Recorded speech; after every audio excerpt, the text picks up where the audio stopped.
बिस्मिल्लाहिर्रहमानिर्रहीम। अस्सलाम वालेकुम नाज़रीन, आप यूट्यूब चैनल देख रहे हैं। मैं इमरान ख़ान हूँ। पाकिस्तान में रहने वाले तमाम पाकिस्तानियों को, पाकिस्तान से बाहर रहने वाले तमाम पाकिस्तानियों को, जो लोग सऊदी अरब में मौजूद हैं, हज करने के लिए गए, उन सबको मेरी तरफ़ से बहुत बहुत ईद मुबारक।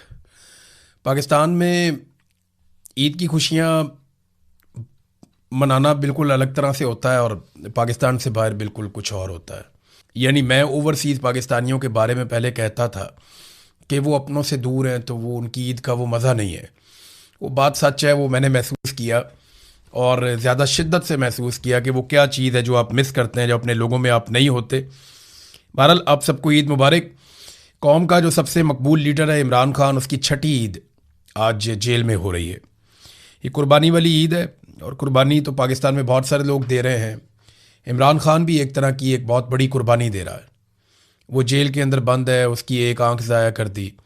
और जब मैं ये कहता हूँ ना कि उसकी एक आंख ज़ाया कर दी, तो मैं कोई अपने ज़ाती सोर्सेज से नहीं कहता, ये हुक्मरान जमात के सोर्सेज हैं।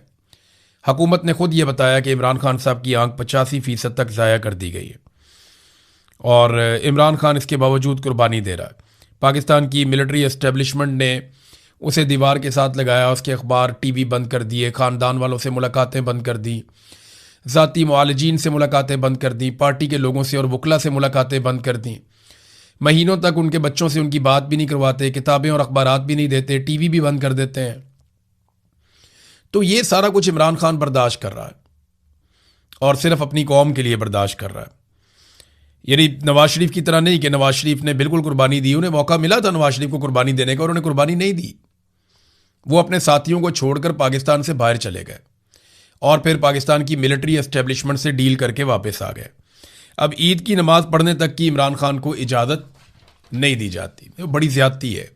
इससे पहले किसी भी लीडर के साथ ऐसी ज़्यादती नहीं हुई। जिन सियासतदानों ने पाकिस्तान को लूटा, जिन सियासतदानों ने पाकिस्तान को नुकसान पहुंचाया, उन्हें वीआईपी जेलें मिली हैं। और जो भी सियासतदान जर्नैलों के रास्ते में आए हैं, उन्हें निशान इबरत बनाया गया है। आप रिकॉर्ड उठाकर देख लें, पाकिस्तान को नुकसान पहुंचाने वाले सियासतदानों को वीआईपी तरीके से जेलों में रखा गया ताकि जर्नैलों को आइडिया था बाद में ये काम आ जाएंगे। लेकिन वो सियासतदान जो जर्नैलों के रास्ते में रुकावट बने और उनके मफादात के खिलाफ गए, उन्हें निशान इबरत बनाया गया और हर दौर में बनाया गया। हमने ये होता हुआ भी देखा, कई तो बेचारे कत्ल भी हो गए। आज इसी इमरान खान की एक वाहिद जमात है जिसने क्लियर स्टांस लिया है। इमरान खान तो जेल में है, तो उनकी जमात ने क्लियर स्टांस लिया है डोनाल्ड ट्रंप के अब्राहम अकॉर्ड वाले डिमांड के ऊपर।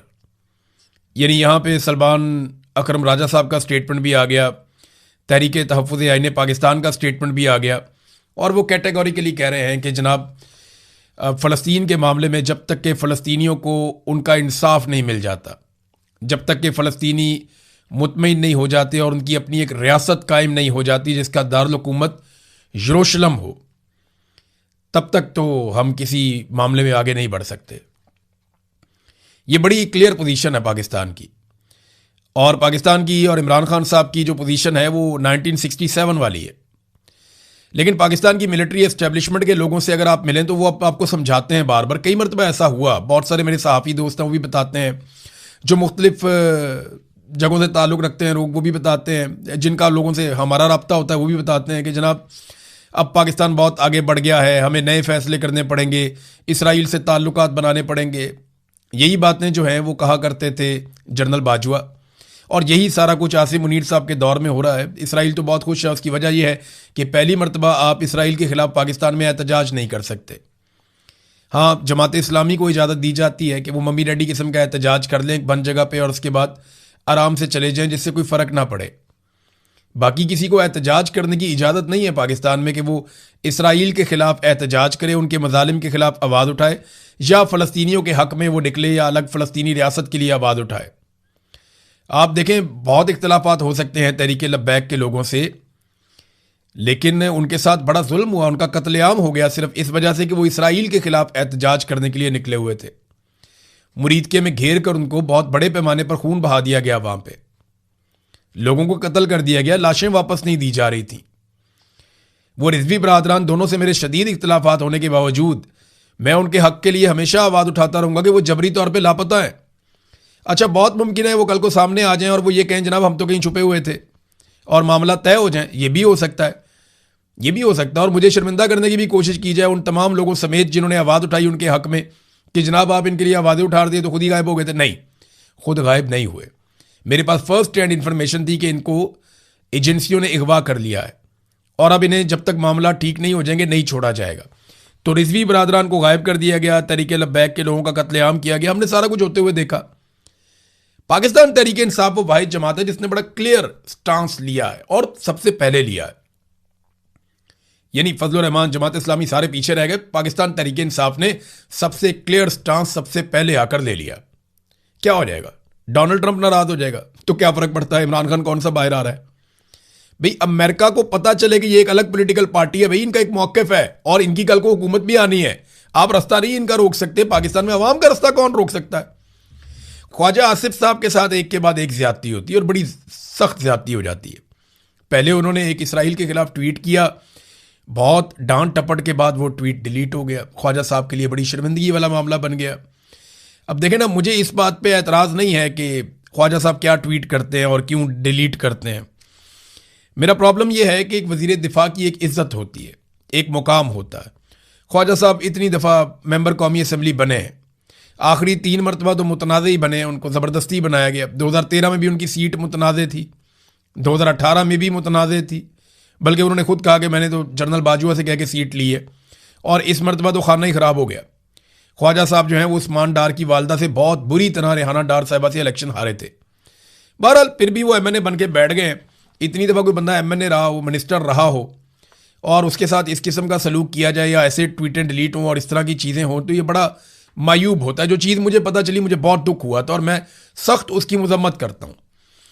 नादरीन, यहाँ पे अल जज़ीरा ने एक खबर चलाई ख्वाजा आसिफ के हवाले से। मैंने पिछले वीलॉग में आपको कह दिया था, क्योंकि मैंने भी इन्हीं अखबारात को पढ़ा हुआ है। तो अल जज़ीरा ने खबर चलाई थी, ख्वाजा आसिफ का एक स्टेटमेंट चलाया था, अल जज़ीरा इंग्लिश के अकाउंट पे आया था कि we have a clear stance that this is not acceptable to us, कि हमारा बड़ा क्लियर मौक़िफ़ है कि ये हमारे लिए काबिल कबूल नहीं है। Pakistani defence minister Khawaja Asif says that he does not believe that Islamabad should join the Abraham Accord normalising relations with Israel, reports Indian media. वो कहते हैं इंडियन मीडिया ने रिपोर्ट किया है कि इसराइल के साथ ताल्लुकात नॉर्मलाइज करने के हवाले से ख्वाजा आसिफ ने कहा है कि मुझे यकीन है कि पाकिस्तान जो है वो अब्राहम अकॉर्ड का हिस्सा नहीं बनेगा, इसको ज्वाइन नहीं करेगा। ये ख्वाजा आसिफ ने कहा। अच्छा, अब जनाब अल जज़ीरा की तरदीद भी आ गई। अब आप ये देखें ना कि ख्वाजा आसिफ के खाते में इतना प्यारा स्टेटमेंट गया कि हम अब्राहम अकॉर्ड का हिस्सा नहीं बनेंगे। मुझे लगा कि बड़ा गैरतमंदाना स्टेटमेंट दिया वज़ीर दिफा ने, और इस स्टेटमेंट के और इस क्लिप को लेकर बहुत इसको वायरल भी किया गया। ये जो एक स्क्रीनशॉट है, इस स्क्रीनशॉट को बहुत वायरल किया गया, बताया गया दुनिया को, देखें जी स्टांस ले लिया ख्वाजा आसिफ ने।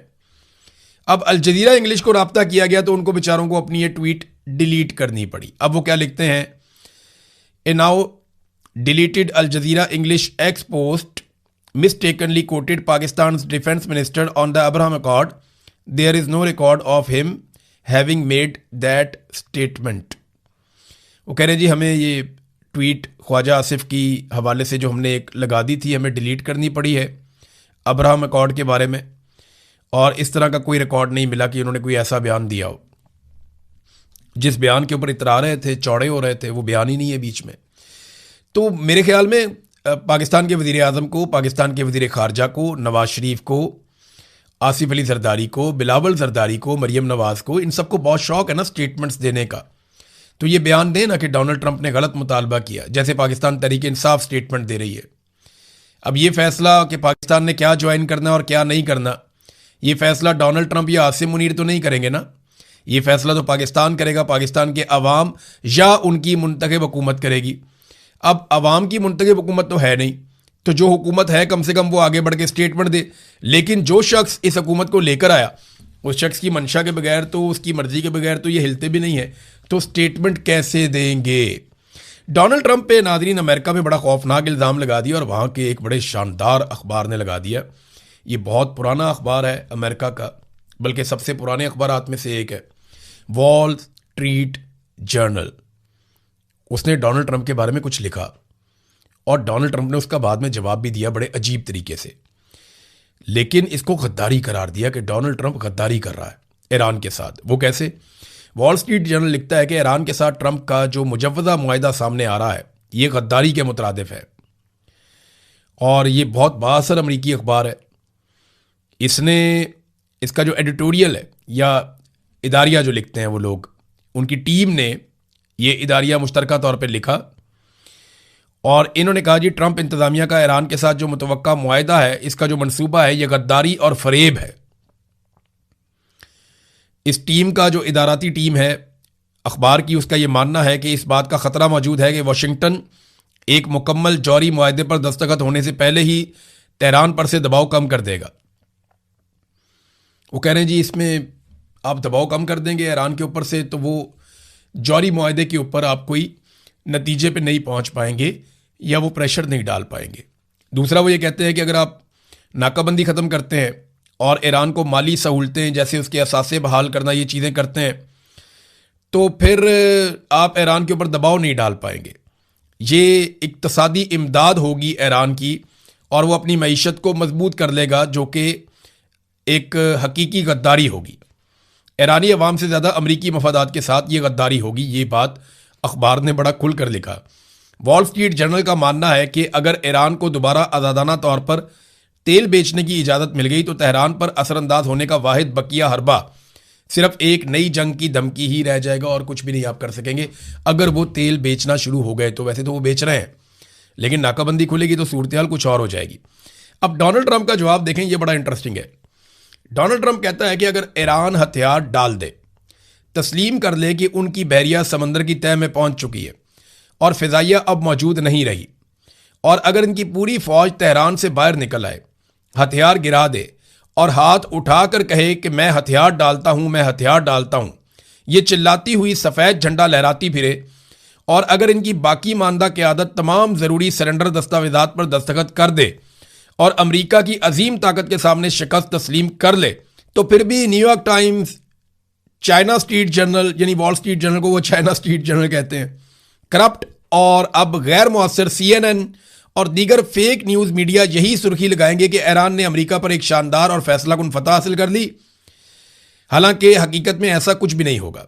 डेमोक्रेट्स और मीडिया मुकम्मल तौर पर रास्ता भूल चुके हैं और बिल्कुल पागल हो चुके हैं। ये डोनाल्ड ट्रंप अब डेमोक्रेट्स के साथ साथ मीडिया से भी लड़ रहा है, क्योंकि मीडिया बता रहा है कि डोनाल्ड ट्रंप जो अचीव करने गया था ईरान में, उसमें से कुछ भी नहीं मिला। डोनाल्ड ट्रंप ने वहाँ रजीम चेंज करके अपना पहलवी लेकर जाना था, नहीं हो पाया। ईरान को तोड़ना था, नहीं हो पाया। ईरान का मिसाइल प्रोग्राम ख़त्म करना था, नहीं हो पाया। 70% अभी भी मौजूद है अमेरिकन CIA की रिपोर्ट के मुताबिक। ईरानी बहरिया को तबाह बर्बाद करना था, वही बहरिया अभी भी अमेरिका के साथ वहाँ पे लड़ रही है। आपने हुर्मुज़ उनके कंट्रोल में है। बहुत सारी चीज़ें उनका एटम बम के हवाले से था, बल्कि वो आपने हुर्मुज़ भी बंद करवा ली पकड़ के। तो अमेरिका ने हासिल क्या किया अगर बाद में मुज़ाकरात ही करने और कोई टारगेट वो अचीव ना कर पाए तो? जी डोनाल्ड ट्रंप के ऊपर तनकीद ठीक होती है। अब मीडिया तनकीद करता है, डोनाल्ड ट्रंप मीडिया के ऊपर चढ़ जाता है और मीडिया ने अब इसको गद्दारी करार दे दिया है। दूसरी जानिब ये मीडिया गद्दारी क्यों करार दे रहा है, एक बात आप जहन में रखिएगा कि इसराइल का ना बहुत इन्फ्लुएंस है अमेरिका में और अमेरिकन की सोच के ऊपर। ख़ास तौर पे अमेरिकन मीडिया के अंदर भी इसराइल का अच्छा खासा इन्फ्लुएंस है। अमेरिकन मीडिया, मुझे ऐसा लगता है कि कभी कभी जो बोलता और सोचता और जो बात करता है उसमें कहीं ना कहीं इसराइली लॉबी का कोई किरदार ज़रूर होता है। ऐसा नहीं हो सकता कि वो बिल्कुल यकतरफा हो जाए। देखें, कई मीडिया वाले ऐसे लोग हैं जो ये कहते हैं कि इसराइल ने अमेरिका को इस्तेमाल किया।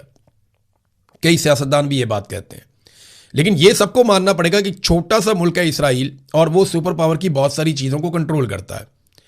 अभी वहाँ पे एक नेशनल सिक्योरिटी की मीटिंग हुई है, नेतन्याहू ने ली और उसके साथ उसके सारे वज़रा बैठे हुए थे और बड़े हार्डलाइनर से इन्होंने बड़े सख्त स्टेटमेंट दिए। लेकिन उनके वज़ीर ख़जाना ने कहा कि हमें वाइट हाउस में ऐसी सपोर्ट कभी भी नहीं मिली जो टीम हमें अब वाइट हाउस में मुयस्सर है, और जो उन्होंने हमारे लिए किया वो इससे पहले कभी कोई नहीं कर पाया और शायद आइंदा भी मुश्किल हो जाएगा। फिर उन्होंने नेतन्याहू को इसका सहरा बांधा कि नेतन्याहू वो आदमी है जिसने डोनाल्ड ट्रंप को कायल किया और अमेरिका को इस लड़ाई के अंदर साथ लेकर आया और अपने साथ लड़ने के लिए उसको साथ खड़ा किया। ये नेतन्याहू को उन्होंने क्रेडिट दिया। बहरहाल एक दबाव नेतन्याहू के ऊपर यह भी डाला गया कि कुछ ना कुछ करके अमेरिका को दबाव डाला जाए कि वो इस किस्म का मुआहदा ना करे जिस किस्म की मुआहदे की खबरें बाहर आ रही हैं। अब ये बड़े सख्त मौक़िफ़ हैं जो लिए गए हैं इसराइल के अंदर से। इसराइली वज़ीर दाखिला सिक्योरिटी, ये कौमी सलामती के वज़ीर हैं, बैन गवीर, ये वही वज़ीर है मेरे ख्याल में जो जाके वीडियो एक जारी कर दी थी, वो फ्रीडम फ्लोटिला वाले जो गए हुए थे, इंसानी हकूक़ के अलमबरदार कारकुन, उनके साथ जो जुल्म हुआ था।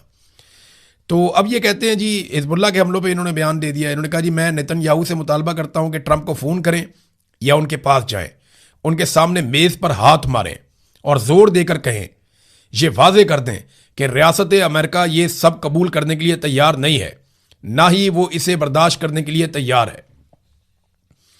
देखें, इसराइल में नेतन्याहू के ऊपर दबाव तो बहुत आ रहा है। उस दबाव को मैनेज करने के लिए बज़ाहिर ऐसा दिखाई दे रहा है कि इसराइल ने अपने हमले तेज़ कर दिए हैं गज़ा पे और लबनान पे। अभी लबनान पे जो हमले रिपोर्ट हुए, थोड़ी देर पहले मैं पढ़ रहा था, 31 लोग शहीद हुए हैं गुज़िश्ता 24 घंटों में। इसी तरह गज़ा में एक बड़ी मसरूफ़ जगह के ऊपर गली में जहाँ पे बकरा ईद की कुर्बानी और ये वो चीज़ें वो इकट्ठे होते हैं लोग, तो वहाँ पे भी हमला किया गया। वो बड़ा शदीद हमला था और उसके अंदर अभी जानी नुकसान रिपोर्ट नहीं हुआ, प्रॉपर खबरें हमारे पास नहीं आई। तो गज़ा पे या लबनान पे इसराइली अटैक बहुत तेज़ हो गए हैं। शायद वो ईरान के साथ लड़ाई में जो सुबकी हुई है उसको मिटाने के लिए या उस खिफ़त से जान छुड़ाने के लिए, मुझे ऐसा लगता है कि उन्होंने ये हमले तेज़ कर दिए हैं। दूसरी जानिब रूस ने नाज़रीन यूक्रेन के ऊपर अटैक एकदम बहुत तेज़ कर दिए और वो कीव के ऊपर उन्होंने हमले किए हैं और हमलों में बहुत ज़्यादा इजाफा हो गया है। रशिया ने कुछ ख़तरनाक बयानात भी दिए हैं, वहाँ लड़ाई शिद्दत इख्तियार कर रही है। रूसी वज़ीर ख़ारजा की अमरीकी वज़ीर ख़ारजा के साथ बातचीत हुई तो उन्होंने कहा जी अपना हमला आप निकाल दें। यूरोपीय यूनियन को भी उन्होंने कहा जी अपने अपने ममालिक के जो सफ़ीर हैं आप वो यहाँ से ले जाएँ, क्योंकि यहाँ पे अब हमले तेज़ कर देंगे। इन्होंने हमारे सिविलियंस को मारा, हम जवाबी कार्रवाई में बड़े शदीद हमले करने वाले हैं। तो एक तो रशिया जो है वो उसके यूक्रेन के ऊपर अटैक बहुत तेज़ हो गए हैं। दूसरी जानिब ईरान की वजारत ख़ारजा ने खबरदार किया है कि गुज़िश्ता 48 घंटों में अमेरिका की जानिब से जो कुछ भी हुआ है इसके नताइज अच्छे नहीं होंगे। अगर हमारे ऊपर हमले जारी रहे और हमें मजबूर किया गया तो हम बहुत शिद्दत के साथ वापस हमले करने पर मजबूर हो जाएंगे। ईरान दावा कर रहा है कि आबनाए हुर्मुज़ से गुज़िश्ता 24 घंटों में मज़ीद 25 जहाज़ गुजरे और वो सारे के सारे ईरान की इजाज़त से नए तरीक़ाकार के तहत गुजरे हैं, जबकि अमेरिका जो है वो इसके बरक्स दावा कर रहा है कि नहीं, ईरान का कंट्रोल अब वहाँ पे नहीं है और वो अपनी मर्ज़ी से वहाँ से बहरी जहाज़ गुजर रहे हैं। लेकिन ईरान बाकायदा सबूत भी देता है, ख़बरें भी चलाता है, वो ये बताता है कि आबनाए हुर्मुज़ के ऊपर अब भी पूरा कंट्रोल ईरान का है। नाज़रीन, इन चीज़ों पे हम नज़र रखेंगे। एक मरतबा फिर आप सबको बहुत बहुत ईद मुबारक। अल्लाह ताला आप सबको खुशियाँ अता फ़रमाए। मेरी एक गुजारिश है कि कोशिश करें कि कुर्बानी की इस ईद पे आप उस कुर्बानी को याद करें जो हकीकी जज्बा है कुर्बानी का, और जो कुर्बानी हमेशा हक मांगता है, उस कुर्बानी के जज्बे को ज़रूर याद रखें। अब तक के लिए इतना ही। अपना ख्याल रखिएगा, अपने इस चैनल का भी। अल्लाह हाफ़िज़।